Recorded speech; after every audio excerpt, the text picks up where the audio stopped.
জাম এমনই একটা ফল, বেশি দিন থাকে না আর আসে ঠিক এই সময়টাতে।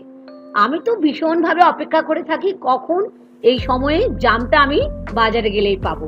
তাই বন্ধুরা, আমি আজ আপনাদের সঙ্গে জাম মাখার আমার একটা পছন্দের ভিডিও আপনাদের সঙ্গে শেয়ার করছি। চলুন তাহলে শুরু করি। আমি এখানে জাম নিয়েছি 200 থেকে 250 গ্রাম। এখন তো বাজারে গেলেই খুব ভালো জাম পেয়ে যাবেন। এখন যেটা করতে হবে, আমি একটা জায়গা নিয়ে নিচ্ছি, তার মধ্যে বেশ খানিকটা জল নিয়ে নিচ্ছি। জলের মধ্যে জাম যেগুলো নিয়েছি 250 গ্রামের মতো নিয়ে নিলাম।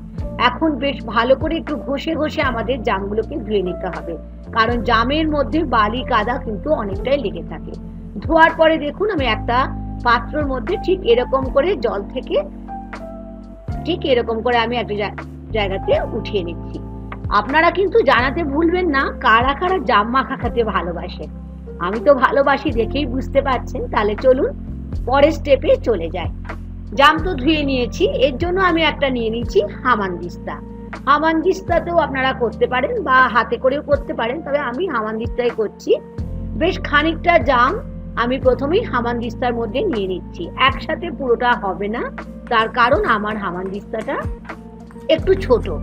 ঠিক দেখুন, এরকম ভাবে থেতো করে নেবেন, একদম বেশি জোরে করবেন না, তাহলে বীজগুলো আবার কিন্তু তাহলে থেতো হয়ে যাবে। দেখুন, একটু হয়ে যাওয়ার পরে আমি চামচে করে নিচের থেকে ওপরে আর ওপর থেকে নিচে একটু করে নিচ্ছি, তাহলে বাকিগুলো ঠিক এরকম করে আমি থেতো করে নিচ্ছি। জাম এতই ভালো লাগে আমাদের আর এতই উপকারী, বিশেষ করে যারা ডায়াবেটিক আছে যাদের, অবশ্যই তাদের জাম তো খাওয়া অবশ্যই উচিত। আর গরমকালে ঠিক কয়েকটা মাসের জন্য জাম কিন্তু পাওয়া যায়।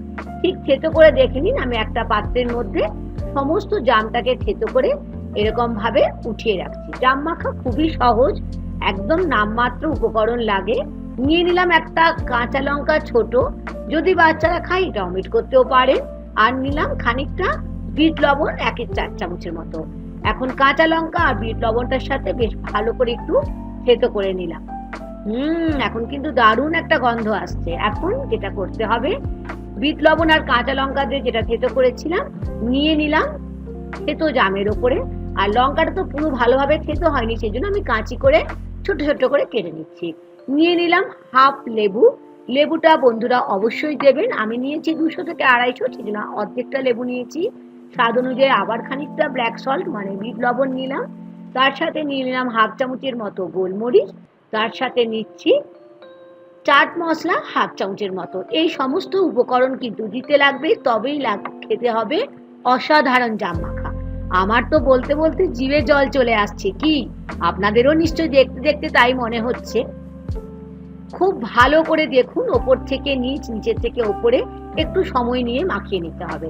আশা করি আজকের রেসিপি জাম মাখা আপনাদের ভীষণ ভালো লেগেছে। ভালো লাগলে কি করতে হবে, অবশ্যই লাইক আর শেয়ার করতে ভুলবেন না।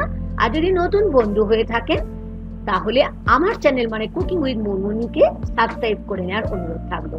আর লাস্টে যে জলটা ছিল মানে রসটা ছিল, সেটাও কিন্তু দিয়ে দিতে হবে যখন আমরা সার্ভ করব।